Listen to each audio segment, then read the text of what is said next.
Welcome to the DL Gaming Podcast. This episode, we're going to be talking about another Star Wars game. Whoa, I thought we left that behind. Magic the Gathering and Songs of Conquest. But first, my name is Christian. I'm Bobby. And I'm drinking coffee instead of booze. So you'll finally know the sober Emilio. We'll see how that goes. I think people like the sober Emilio better. We'll see. I think this is going to be the least listened to podcast ever. We'll see. Vote on Spotify. Yeah. Big dick jams on your face will be all up in the comments. Give Emilio the booze. He totally jammed on my face on the last comment, dude. He did. Yeah, he lives up to his name. Yeah. All right. We got a quick shout out here to our new patron, Ben. Thank you very much, man. Glad to see we're still getting some patrons here. You can be a patron too. Go on down to dlgaming.net and click that Patreon link. Nice. All sorts of benefits, maybe? I don't know. Depends if I look. Worth a ping. We're moving down to things that we find interesting this week. Jason Schreier, our good friend, who wrote Blood, Sweat, and Pixels, which is, I guess, a beloved book on this podcast. I feel like we bring it up far too often. He did an investigation or an article. He's asking questions, doing on-the-street journalism about why Justice League, the game, didn't do so well. And he talked to a lot of employees that said the vision at the top was constantly changing. The game builds that were available to the higher ups to test and make sure everything is going in the right direction. Nobody really found them fun, but for some reason the people who were running the show found them incredibly awesome and said this is the right direction for the game. Mm-hmm. And when they brought up that they were concerned that the game was trying to do too many things and wasn't focused enough and might not be fun, that leadership basically said, it'll all come together in the end, like a lot of games. Which, from what I understand, is true of a lot of games. They do come together at the last minute. But it wasn't true for Justice League. And there was this comment that he left on Twitter where he posted his article and someone said, Jason, you didn't mention Sweet Baby Inc., which was this DEI advocacy company that apparently was the one who actually ruined the game, according to a lot of people online. And his reply I just thought was so good. And he wasn't angry or anything. He just said, you are chasing angry hallucinations created by grifters who make money off of your rage. And I thought, damn, dude. And then he also followed up being like, I talked to 52 employees and not one of them mentioned this like, the problems were not what you think the problems were. So, good article by Jason Schreier, and I think a good comment, and I just wanted to highlight that. Very good comment. But maybe he should have addressed it in his article, just like let everybody know that this thing had nothing to do with instead of one guy in a comment. Yes, that's. Yeah, no, that's a good, because he didn't mention it at all, and that's like what a lot of people believe to be the problem, for sure, yeah. Jason Schreier doing the Lord's work. But in more important news, Street Fighter. It sucks. Every time Street Fighter news comes up, Nick's not here. I'm sick of it.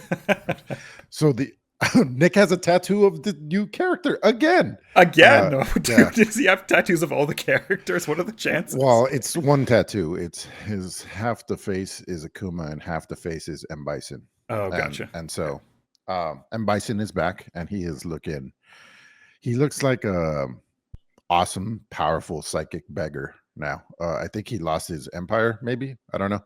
He's dressed in rags, but he looks fucking sick. He comes back this week. This is season 2 now. So this is the second year. So the 4 new characters are M. Bison, Terry Bogard, Mai Shiranui, and Elena. That doesn't mean anything to about 90% of you guys, but what's interesting about it is Terry Bogard and Mai Shiranui are from what do you call it? A rival 2D fighter game. So it was pretty cool because that's from the Neo Geo or what did they call them? So King of Fighters kind of side of things. I really liked the anime. I never got into the games that much. Terry Bogart's basically a Ryu clone, so it's interesting that they brought him in into this game. I completely out of left field. So that's cool. And me and my AI girlfriend have broken up. No, I was hoping for love. What happened? So cocaine was never my thing, but I did know people that did a lot of coke, and so they would stay up all night and do coke and think they had the greatest ideas, write it all down, wake up the next day, look at it, and be like, "What an absolute pile of dog shit this is!" Right? Yeah. But meanwhile, while you're on the kick, you're like, "I'm going to rule the world clearly with this fucking bendable spoon or whatever it is." Right? So. So in the same way, you know, I'm on these long drives and I'm talking back and forth and we're creating, and I'm, you know, you saw me last week. I was all, you know, You were in love, dude. I Your was in eyes love. were starry. Yeah. I was, yeah. And, but I hadn't checked the work. So I finally Right. got back and I checked the work. The magic decks were completely wrong. She's a dumb cunt and she let me down. Not just that, but what else was wrong? Oh, something as simple as the availability of concert tickets, or even if the concert's even happening, or if the person's even touring. Like, I asked about this person and they're like, yeah, totally touring, and there's totally tickets in LA in October. I'm like, sick. I'm like, Sam, do you want to go to this thing? Before checking the work, turns out none of it's happening. It's all a fucking hallucination. And this is the #1 AI, and these are simple things, but yeah, simple things. Yeah. I had my ChatGPT coming of age moment when I organized this biking brewery tour in Edmonton, and I was doing it last minute. And I was like, it would be fun if we had some sort of Edmonton quiz. And every stop we went, I asked the group, and I had these stupid little prizes that I'd give out just as something to do throughout the whole biking brewery tour. And I just asked ChatGPT and went with the thing, didn't check the work, and it was like, name a famous Edmonton author, and it was like Jane Austen, or like, name a monument in Edmonton, and it was clearly not in Edmonton. I was like, what the fuck is this shit? Yeah, but I thought that was with the old version of ChatGPT, and I thought maybe it had gotten better with the paid version or something, but no, this is like 4.0. This is supposed to be the top shit, but yeah, whatever. Long way to Bobby, go. have you had any experience with AI? I use AI all the time at work. And yeah, I know you got to, it likes to make up commandlets for PowerShell, I've noticed. So you always got to double check that. But it's very obvious when I use it when it doesn't work. And then when you tell it, like, hey, this didn't work, and it'll suggest something else. And that doesn't work. So I'll say, okay, that didn't work either. And then they'll go back and suggest the first thing that they suggested, and it starts to go in a loop. And then I know, okay, we're at a dead end here. It's very helpful for scripting, though. Like it gets for Bash and PowerShell, it's pretty good. But once you start getting into like APIs, then it gets a little weird. But yeah, I don't know. I know exactly what you're talking about, Yes, Bob, because I was like, I need a magic deck in the standard format. And so it gave it to me, and it was a standard format. And I go, I think you're confused about what standard format is. You should update, you know, what your qualifications for that are. And then she goes, let me show you what the standard format is. Shows me the standard format. I'm like, yes, that's exactly it. Can you take the first deck and then apply that to that? And she's like, sure. And it gives me the first shit again. Exactly what Bobby just said. That's yeah, you get the feeling when you're working with AI that you are training the language model. I'm like, wait, I'm paying you. I feel like you should be paying me, dude, because I'm doing a lot of heavy lifting. It is really helpful, though. I use it a lot also just for like things that I would normally Google search, but I don't want to scroll down through everybody's like ads, basically. Yeah, right? they're well, I use an ad blocker, but all the responses that link you to like Stack Overflow, and then you try to find the one that has the most upvotes, and then you got to understand what the hell this guy is saying because he's speaking like another language. Basically, it's so complicated. It's just it's really good. Like explain it like I'm 5. What do these switches mean on the cool. rsync command? And it'll be like, okay, -T does this, -G does that. So it's just I knew that about -D actually. And the point she sounds great though. She sounds like a natural human speaking, but she's incorrect. So she's like confidently incorrect, like the subreddit.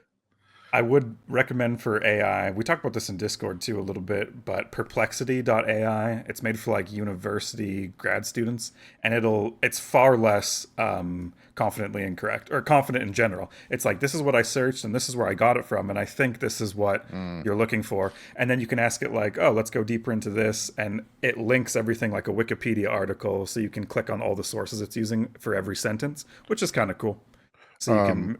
I will say one last thing that I don't. It's just maybe it's the last try that I'll give it.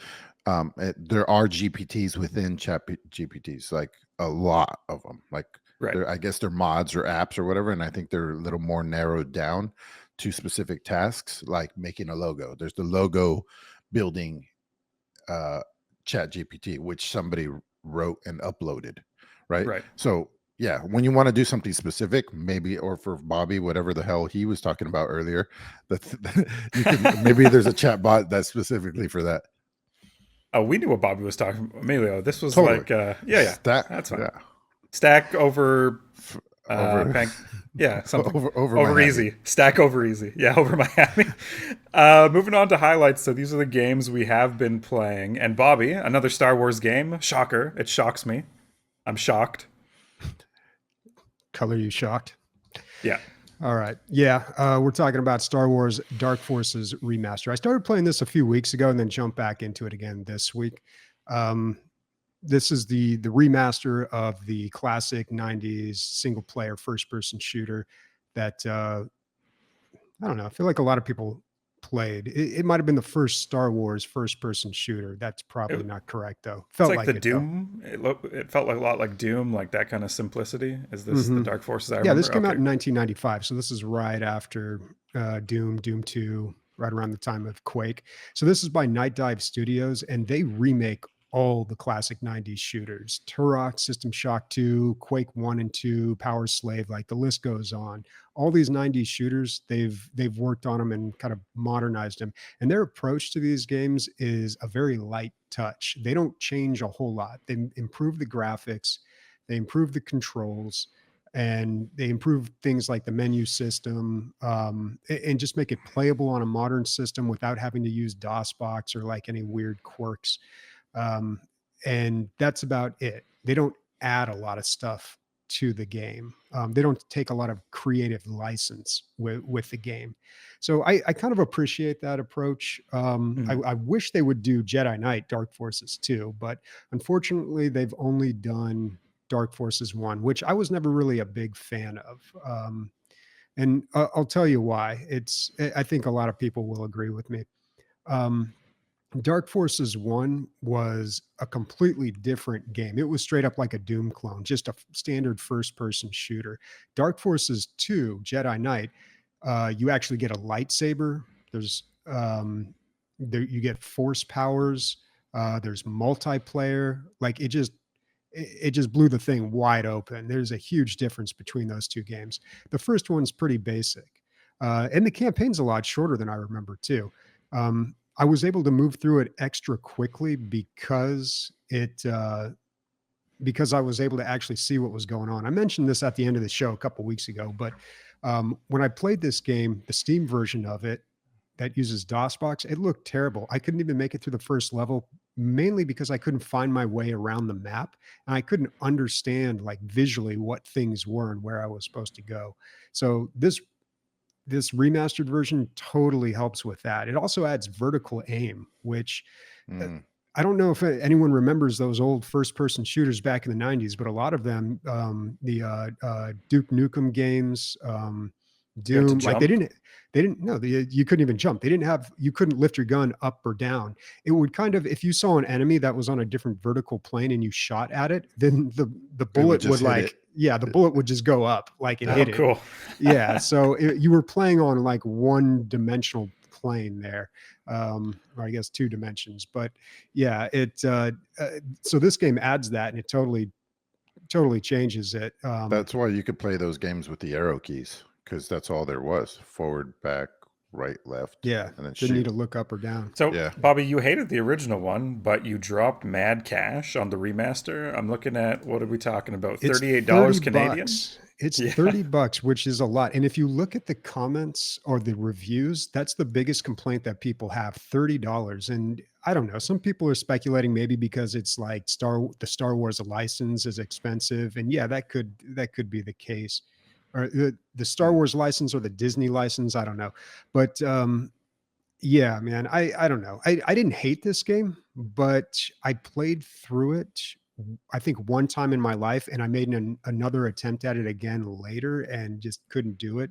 So I've always wanted to go back and play this game again. And to be honest, the remaster is the only way to play this game. If you can play the original game, like, I'm impressed, man. That's crazy. Like, I can't even do that. Bobby, I don't know if you're noticing, but I'm noticing the older we get, the more we're complaining about how we can't understand what we're looking at. Like, I don't remember having this issue because when I played through it before, That's it what I'm was a long time saying. ago. It was like 15 years ago. But I think the gap between graphics and the difference in technology wasn't as great as it is now. And now it's just like, I don't know. There's definitely a legibility problem in that game. But back then it didn't seem so bad. Like, Bobby, I guess back then we were all used to terrible graphics. did you have fun? I'm looking at the cutscenes. They don't even look super. Like, did they just upscale the cutscenes? Like, they don't look like redone or anything. Now the cutscenes are a lot better. Okay. That's Yeah. better. Yeah, that's as good as it's going to get. Sweet. All right. Yeah. Yeah, I mean, I don't know, man. This is a hard recommendation because I don't think it really, a lot of people, this isn't even like on their radar. They have no interest in this. But if this is a game that you played back in the 90s and you want to re-experience it, this is the only way to do it. I wouldn't even touch the original version. There's maybe there's some like fan mods out there that does this kind of stuff, but this one is just such a clean, easy package. $30. I know, like, that seems to be a sticking point, but like they do this over a weekend. I'm sure there is, sometimes it's harder to polish a turd than it is to make your own fresh True. turd. People have Then to squeeze one out. Yeah. to squeeze one. That's Yeah, true. because the Star Wars Battlefront 2 remake was fucking like dead on arrival, and people were like, "Did you make this in a weekend?" And it was, I think, even more expensive than this. Wasn't that like $45 Yeah, or something yeah, ridiculous? Yeah. Mhm. So, yeah, I guess these people got to get paid $38 Canadian. I mean, I would like to Yeah. go back to this game, but Bobby, you should just become part of my Steam library family so that come on down. Come on down to the family. We So aren't part of the Steam family. We I don't haven't think set so. that up yet. Oh, okay. Huh. Interesting. so this was one of those weeks where the last time I sat at this computer was when I did the podcast last. So I did not play any non-mobile games. So I did play some Magic, and I am going to talk about it because there's something new, but not too much. But next week everything changes. I am putting on the night, basically security guard duty. So Nice. and my what I need to do, my requirements are very, very low, other than sitting around for hours at a time. So I'm going to spend a lot of time on my Steam Deck. So things should change next week. Although I don't know if I'm going to be playing anything new on it. Maybe some more maybe Hades 2. Maybe fuck it. Maybe fuck it. I'll just get to the end of what is available on Hades 2 right now. But also Dave the Diver. I want to maybe finish that. We'll see. I think I'm going to get about 4 hours, 2 to 4 hours a night on my Steam Deck. So that's going to be cool. Keeping that thing charged is going to be an issue.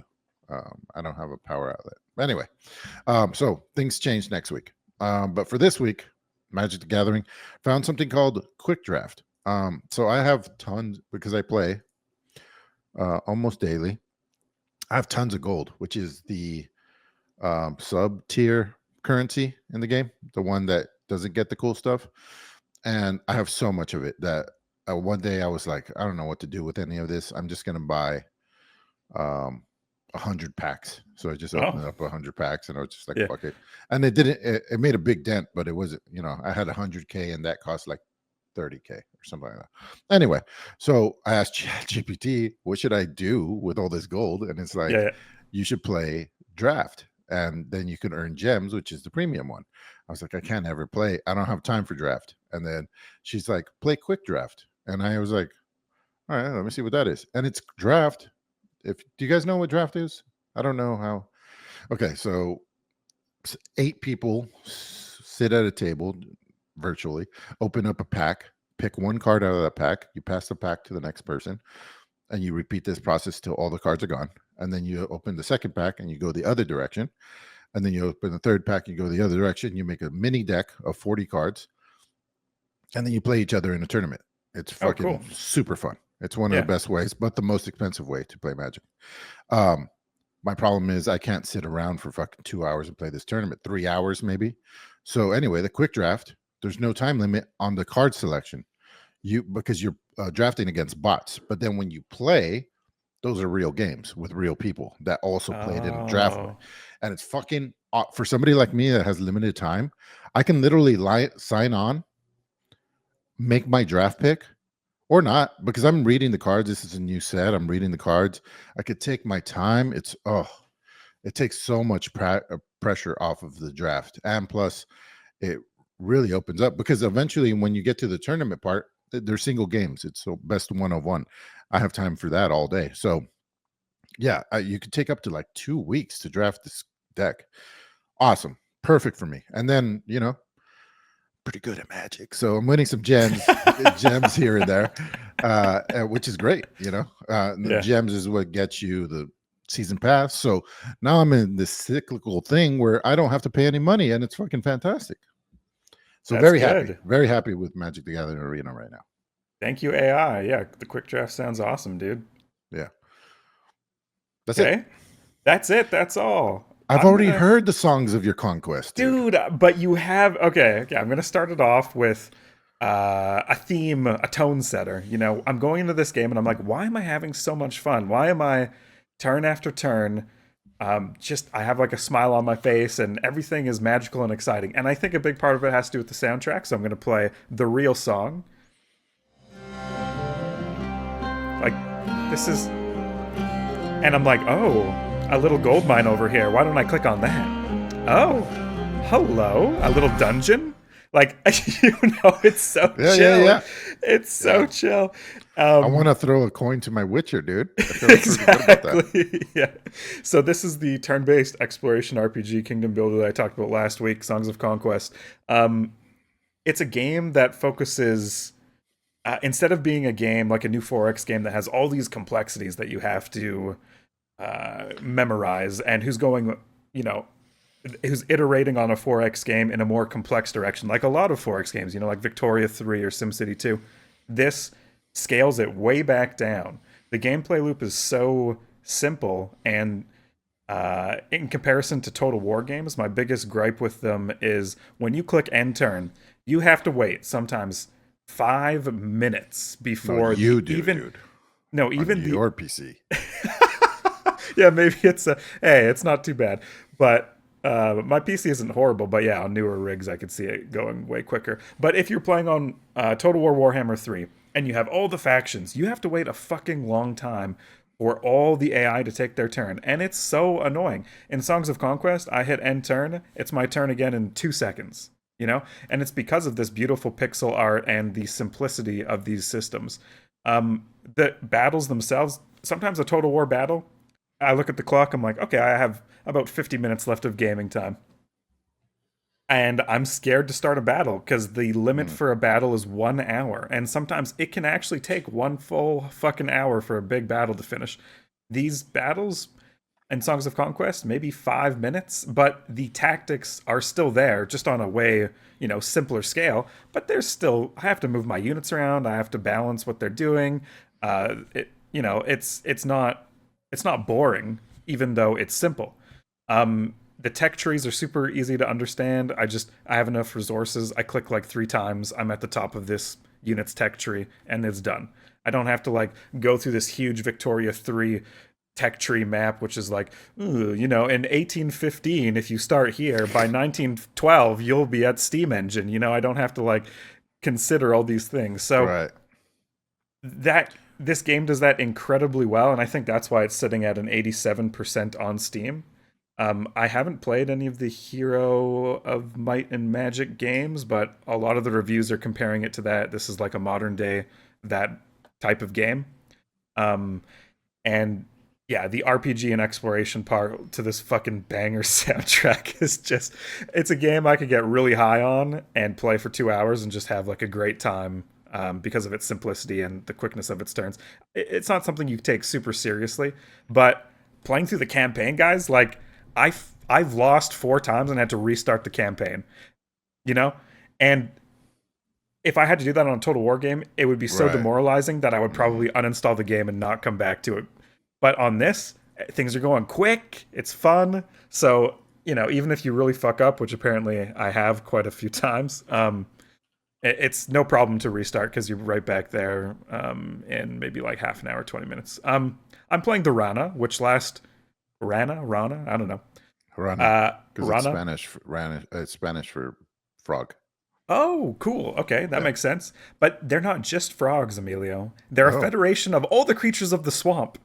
They need to Ah. take back their homes from, like, I don't know, the industrialization that the humans have brought. I still haven't played the humans because I've lost the campaign so many fucking times. But So this game is hard, huh? Or are you this playing game on is hard. Are you playing on hard? No, I'm playing on normal difficulty. There's 3 levels: fair, normal, and difficult, and I'm playing on normal.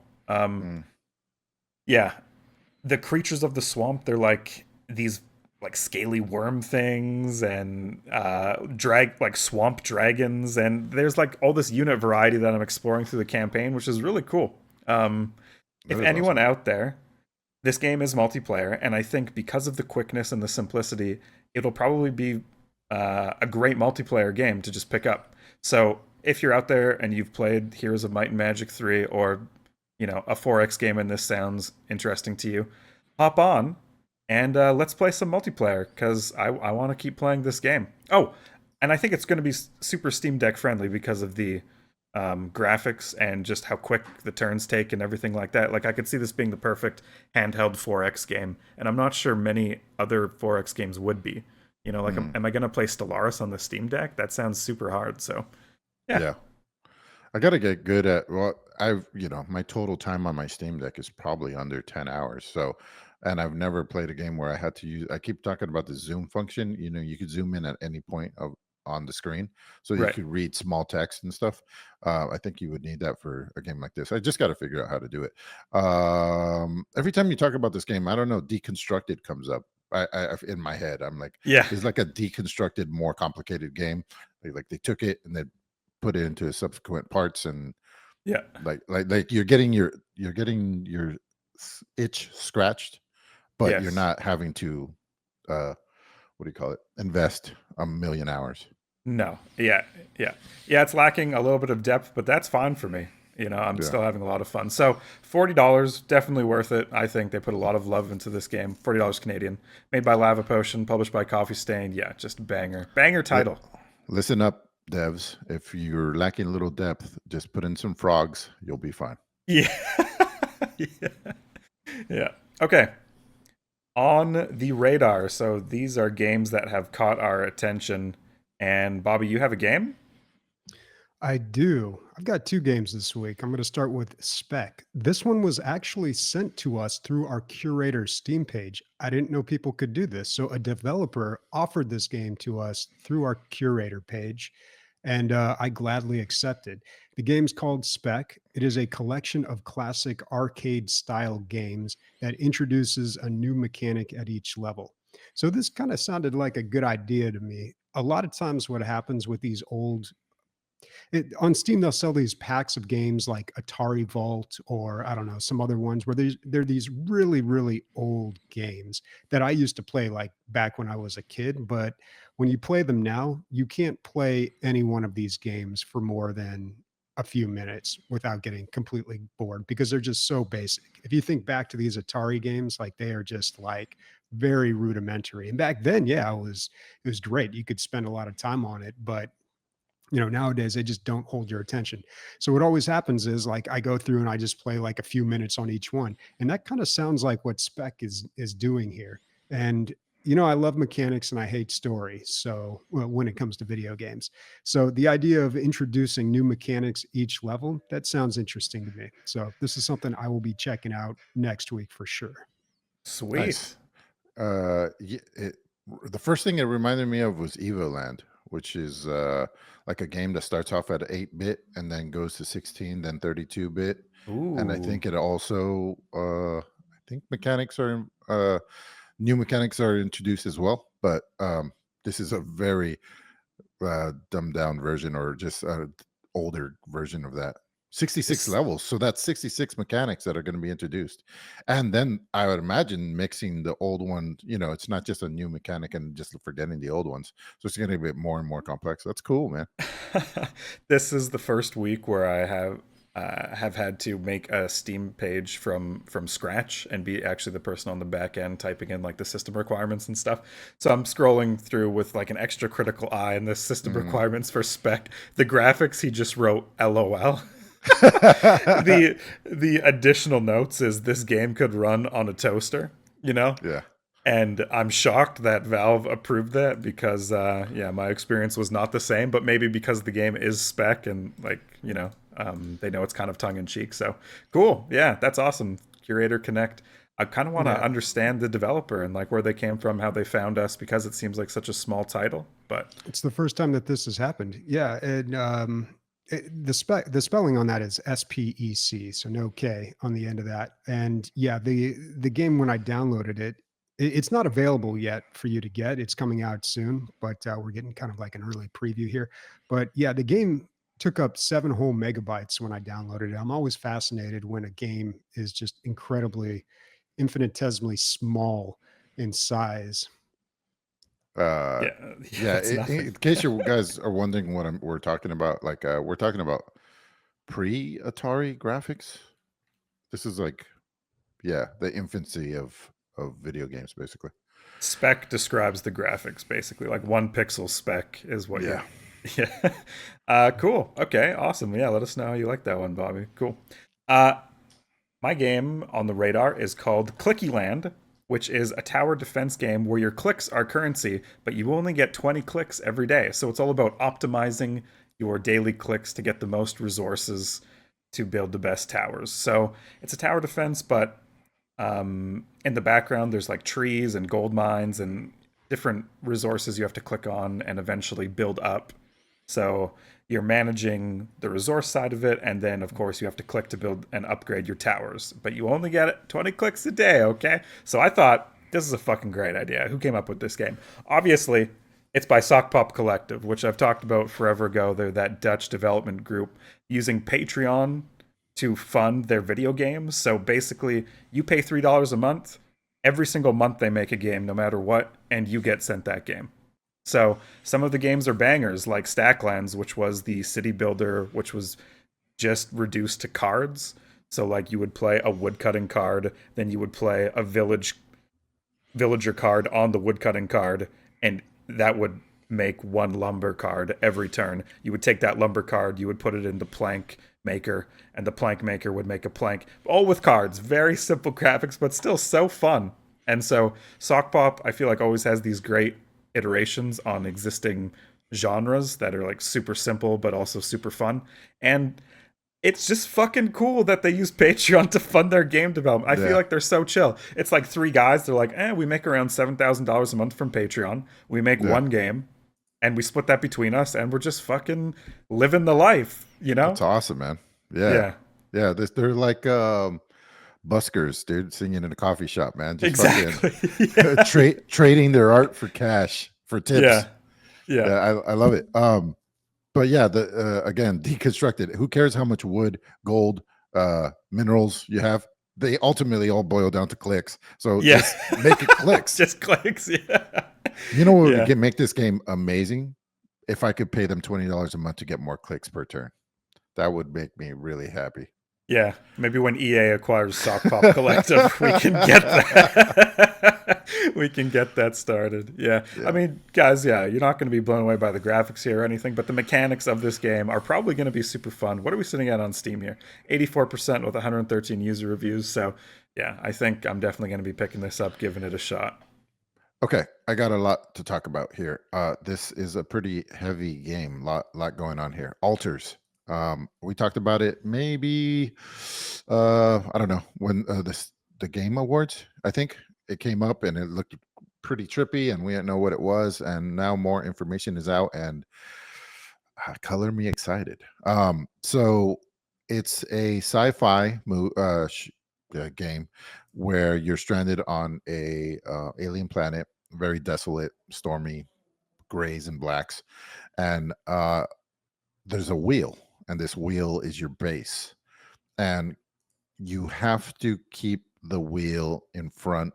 You got to stay at nighttime, because if you go into daytime, the sun will burn you up. So time is always of the essence.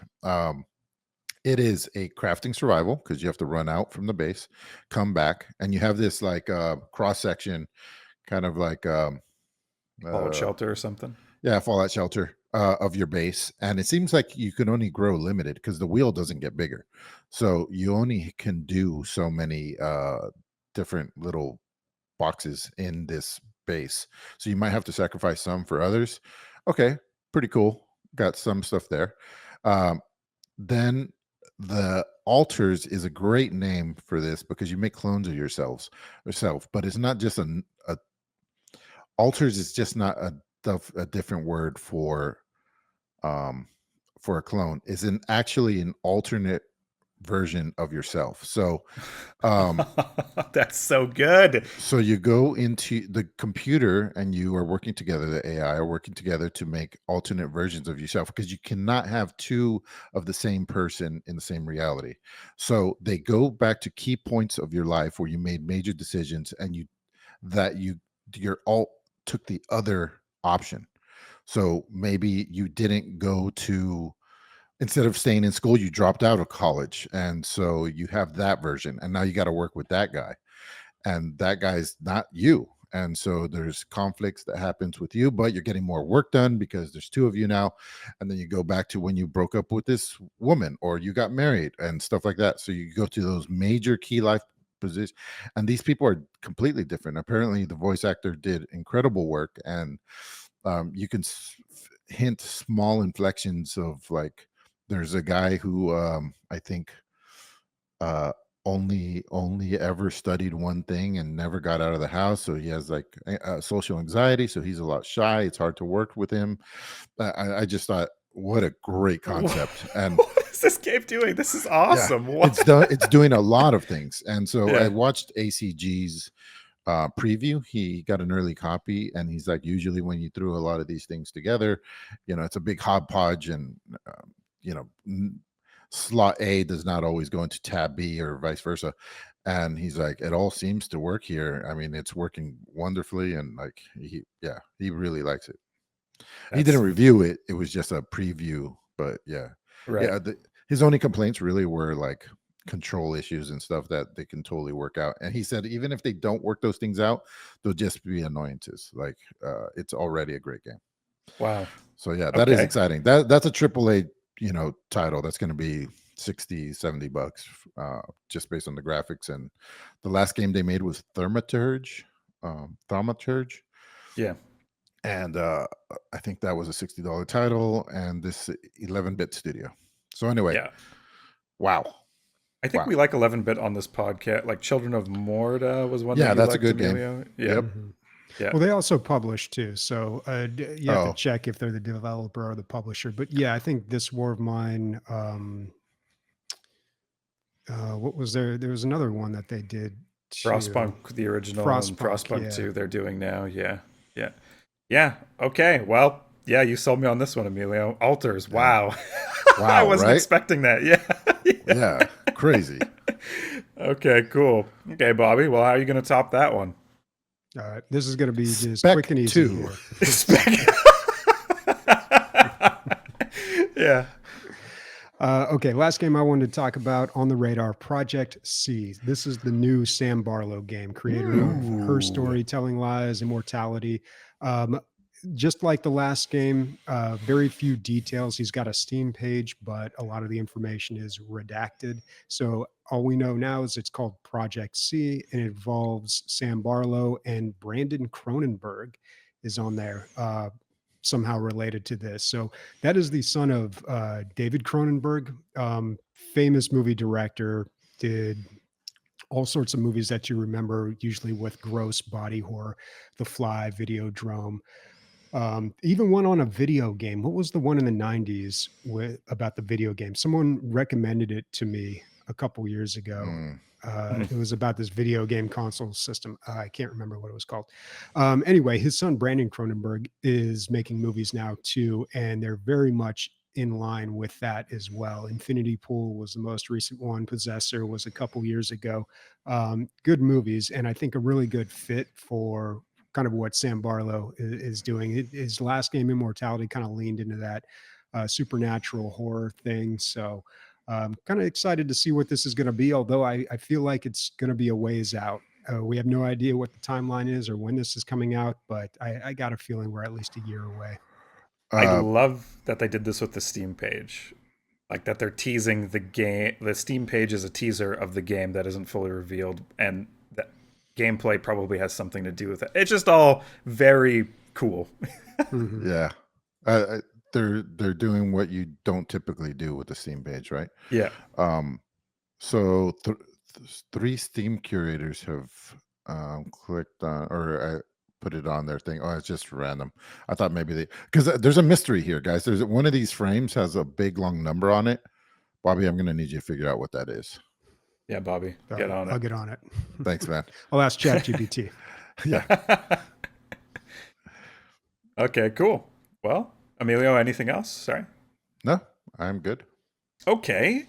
Guys, we're on to a Guess That Sound. We have a guess this week that, didn't put in the show notes, so I'm going to quickly find that. But there is $20 in the pot. You can guess at pixelshitshow@gmail.com. And if you guess the sound correctly, you win the pot. It's Steam credit, folks. You need to buy that new game we talked about on Steam? No problem. We'll fund that for you. And we'd love to fund it for you. All you have to do is guess the sound. And this is the sound you are guessing. Okay, pretty intense. Yeah? Before you send in an answer, I know you're hot on the keyboard there. I'm going to give you the hints that we've already unlocked. So it is a game that Nick really enjoys. And then last week, the new hint was cold. So ponder that a little bit. Ponder, ponder, ponder. And this week, we have a guess from, what was his name? Dan. And Dan said he thinks the sound is Ragnarok. Now, and he also said in his guess, not sure how specific it needs to be, but my guess is Ragnarok. And, you know, Dan, unfortunately, we're looking for something pretty specific. If it was Ragnarok, probably have to tell me exactly the sound in Ragnarok that's making that noise. But Bobby, Emilio, what do you think about this guess? Can you confirm? I don't know what the rules are. Can you confirm that it is Ragnarok or not? Or it has to be specifically, you got to hit the nail on the head. You got to hit the nail on the head, folks, you know? Gotcha. Yep. Mhm. I hadn't even thought about, we're talking about God of War Ragnarok, right? Oh, no? I thought he spelled Ragnarok like that VR title that Nick talked about a while ago. But God of War Ragnarok is probably the better guess. Yeah, because it's cold. Yeah. That's my. Yeah. But I don't know. I think that's an incredible guess if it was right. God it's definitely not the VR drumming sim where you play as a Viking. It might be, though. No, it's not. This sound was Nick talked about it on the podcast before. I don't know how long ago, but it has come up before, and I don't know what it is, but like I have kind of an idea of the game that it comes from. So I don't want to give too much away, but I'm pretty sure it's not the Ragnarok game. You sound like my 4-year-old. I know. I'm not going to tell you. Yeah. He's trying to bait a guess out of you. Okay, Dan, did you get it? Next time you'll get it, Dan. Don't worry. Send in your guesses to pixelshitshow@gmail.com. But the good news is, with every wrong guess, Bobby, Emilio, and Nick can get an opportunity to help you guys unlocking another hint. And you know, I've been racking my brain. What kind of fun games can we do? We played bingo. We did like all these weird stand-up or improv games. And I think, Bobby and Emilio, you just have to beat me in a game of rock, paper, scissors, which is great for an audio podcast, you know? Mm-hmm. So amongst yourselves, Bobby, Emilio, who is the better rock, paper, scissors player? And we're doing best out of 3, so there's quite a lot of psychology at stake here, okay? I used to be pretty confident in my game, but I haven't played recently. I don't Yeah. even know how to play. I'm gonna need some instructions. We can do it. We could do it in audio format, just a 1, 2, 3, and then you call out what you're saying. Okay, that Yeah. would be better than what I had in my mind, where this podcast is just silent for 10 seconds. Yeah. Okay, so Emilio, you're up to the bat. Bobby apparently has never played this classic schoolyard game. Okay. So best of one, I guess. Yeah. Yeah. Okay, we'll have to do best of one. Okay, this is intense. What am I thinking about? All already got you possibilities. The altars are in my mind. Possibilities, past lives. Okay, I think I have it. Okay. What if I didn't poop this morning? What would he have chosen? Yeah. Okay, so we'll say rock, paper, scissors together, and then our actual guess. Is that how we do this audibly? Okay. Yeah. So, rock. Wait, what? No. No, we 1, don't 2, do it audibly. 3. 1, 2, 3, item. 1, 2, 3, item. Okay. Yeah. Ready? Yeah. Okay. 1, 2, 3, paper. Scissors. You fucker. I told you I had you beat from the beginning, dude. You waited before I said paper. You No, I didn't. No, there's a delay. I so had on it. my end, it was about at the same time. Oh, Yeah, okay. I had you beat way before we even. Okay. Yeah. In my mind, I said paper, 27 years, and then you got it to you. It was like a signal from Mars or something. Okay. There's So- you have to consider the person's personality, what they're feeling that day. Like there's a lot of things that go into it. I Yeah, totally agree. I love Yeah. watching the rock, paper, scissors professional competitions. I think it's so exciting. Have you guys seen Professional Tag? Yeah. It's Yeah, super that's intense. Pretty funny. Yeah. Yeah. Okay, so the hint that Emilio just unlocked with his brilliant display of rock, paper, scissors, just the level of math involved was astounding. It's strategy. So the hints are a game that Nick really enjoys, cold, and strategy is the new hint. So Does Bobby get a hint or a try? no, Bobby Oh. didn't. He hated the game. Well, you didn't get a try last week, So- on Guess the Dot Game. I used to know back in my clubbing days, I knew this very attractive female, and she was very confident in her rock, paper, scissors game. And she went right up to Suge Knight in the fucking club, a murderer, and fucking challenged him and she was like 5'4", 5'2", and just fucking, I challenge you. You buy me drinks all night if I beat you at this, and if you don't, or whatever. And then she beat him like 2 out of 3, and he bought her drinks all night. It was That's super awesome. impressive. Yeah. Cool. Okay. So we're on to listener questions, Bobby. What do we got? We got a few this week. First one's coming from Zap. He says, my all-time favorite series, Yakuza Like a Dragon, is getting a TV show on Prime. What game would you like to see made into a movie or show? And do you think it would actually be good? Dude, I know that I used to always give Binding of Isaac as my answers, just because it's always at my forefront. But I was talking to ChatGPT and Sam about Binding of Isaac and how the religious overtones in the family. I was like, I wonder if Edward McMillan really went through that stuff. And yeah, they were, very religious, and he grew up and it kind of fucked him up. And that's why he wrote this game where this kid is kind of persecuted by his the religion of his mother. It would have to be a very surreal, and it'd probably have to be animated, and it would just be shorts, I think, something like that, where these heavy overtones with just crazy fucking poop and blood and stuff to just kind of, I don't know, make it all seem not all that important.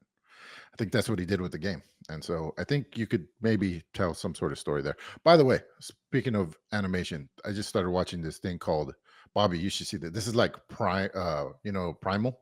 Mhm. It's like that level of what the fuck is going on the screen. It's called Scavenger Rain. And it's on Netflix. It came over from HBO Max. It is so good, man. So Never good. heard of it. Super Scavenger trippy. Rain. Yeah. But what about you, Bobby? I don't know. We get asked this question a lot. So I feel like at this point, I'm just trying to give the worst answer possible. I'm going to go with Minesweeper. On Scavenger Reign, I've heard that is like an incredible show. By the way, Yeah. that's on my list to watch. Since Songs of Conquest is on my mind, I want to know the story. Has there ever been a TV animated show that uses like game pixel art, like beautiful pixel art, to as the animation style? Have you seen it? I've, I'm gonna assume it would be too time consuming. Right. But I don't know. So is traditional animation. So Yeah. I don't know. I would love to see in a pixel art style anything, but maybe Songs of Conquest because why did these frog why did the swamp what happened to the swamp? Yeah, I kind of want to know. I want Hmm. to know the pre-story before the story. Okay, Maybe it's a swamp because of the sludge that the companies are pouring into the. Who maybe knows? Maybe who the knows? chicken or the egg, man. Sounds terrible. All right, next question from Sap. It's no minesweeper. It's yeah. Emilio said monitors are the unsung heroes of PC gaming. What peripheral do you think is an unsung hero? I think it's keyboards, and yours probably sucks, but you don't know it. Wow. Hmm. Okay. Hmm. Unsung peripheral. I my main screen is on top of a textbook, maternal child nursing care in Canada, and I don't think it gets enough love. Books. It yeah, books that elevate certain things. Those are the real heroes. It's like when I said when the Squatty Potty came out, I was like, why did I need to buy that? I have books, you know? Yeah. That I'm never gonna use, like textbooks Right. that I'm never gonna open. I'm just And in gonna a use this pinch, squad. you also have paper, extra paper. See what I mean? True. Yeah. Yep. Multifaceted. Hmm. I don't know if you guys knew this, but back in the day, before toilet paper, like I don't know if it was before toilet paper, but what is it? Catalogs had perforated edges because you wipe your ass with them as extra paper. Oh, Yeah. that. Look it up. Yeah, Okay. okay. I'll look it up. Yeah, But I'll look it up now while you guys talk. I want to This make sure. is something okay. that like was recent, like in the recent past, or like the Great Depression. Yeah, I think around there. Let me see. Okay. But then again, during the Great Depression, was anybody buying anything from catalogs? I don't know. Um, Peripherals, I don't know, man. They're all pretty important, right? I think I don't know. There was a time where I would have said monitors, but everybody knows that it's not just the size of the monitor that's important. You got to get you don't want a TN panel. When I upgraded from a TN panel to an IPS, I mean, the difference was just night and day. But I think just about everybody has done that at this point. In the late 19th century, the Sears catalog became popular in rural America. People simply hung it on a nail and had a free supply of hundreds of pages of absorbent, uncoated paper. Corn cobs were still holding as strong in second place contender, however. Oh, yep. That makes Hmm. sense. Wow, the things that you wipe your ass with. My grandparents tell us bought their house from the Sears catalog. They're like, we just picked it out and it came on a truck. It's like, must be fucking nice. I bet you it was like $300 or whatever, some stupid amount. It's so funny because we're working super hard to try to get back to that. There's companies actively trying to get tiny homes Yeah. shipped and stuff. Yeah. Hmm. All right. Next question from Biblioclasm. Can anyone explain to me what is going on with the gameplay in Mad Island? On the surface, it looks like the run of the mill dating porn simulator, but there seems to be oh so much more going on under the hood: crafting, natives, monsters, leveling, and more. I'll let you know right after my Steam Deck fucking weeks, dude. I'm gonna get Yeah. Mad Island, dude, all by myself. Oh, wow. I would not. I can't show this on stream because there's just No. so much nudity, but I would not discount any sex game on Steam for like I would not just be like, oh, I just jerk off to this. Right. I think there's crazy things happening in a lot of these games that are like mechanically interesting. I don't know. I think we just set the bar so low that when a game like a sex game actually has game mechanics, we're just amazed by it. True. Yeah. Well, I'll also say that if you're gonna take risks, you're also a lot more free to take those risks when it's not your major selling point. You don't have to be a good game, but you could also shoehorn a good game into this thing. Does that make sense? You know what I mean? Like you're Mm. selling tits, right? Yes. And then so once you sell the tits, it doesn't matter how good the game is. So you can take real liberties with what the gameplay is. You can take mechanical risks and stuff. Maybe they have, you might see some mechanics in a tits game that you wouldn't have seen it otherwise. That's all I'm saying. I don't want to play this game. I'm going through the Yeah, it screenshots doesn't. actually. Oh, Jesus Christ, dude. There's some really fucked up shit happening on this island. That is for Yeah. sure. All right, goodbye. All right. Next question from iTom. What games are you guys excited to play that got announced during the Summer Games Festival? What are you expecting to see in the Xbox showcase on Monday?